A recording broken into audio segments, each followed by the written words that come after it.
আমরা মুসলমান, আমাদের অন্তরে যতক্ষণ প্রাণ আছে ততক্ষণ আমরা ইসলামের গুণগান, ইসলামের জন্য লড়ে যাব। যারা ইসলামকে সামান্য পরিমাণ অবমাননা করবে তাদের আমরা কখনো ছাড় দেব না।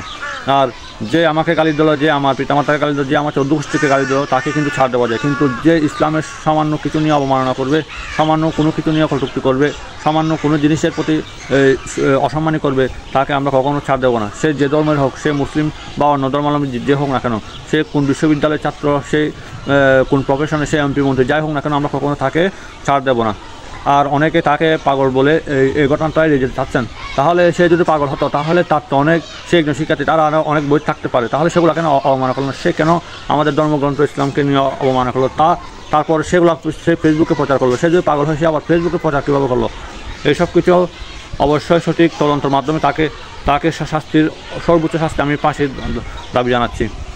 আর এইসব ঘটনা যাতে ভবিষ্যতে না হয় তার জন্য সুব্যবস্থা নিতে হবে। আর বর্তমান প্রশাসনের তো নিশ্চয় কোনো চোখ নেই। আমরা শোনাচ্ছি যে প্রশাসনের হাত নাকি অনেক লম্বা।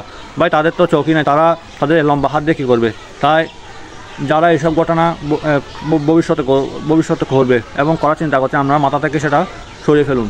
কারণ মুসলমানরা কিন্তু সব সহ্য করে, কিন্তু ইসলাম এবং আল্লাহ রসুলকে, কোরআনকে নিয়ে সামান্য পরিমাণ অবমাননা কখনো সহ্য করবে না। ধন্যবাদ।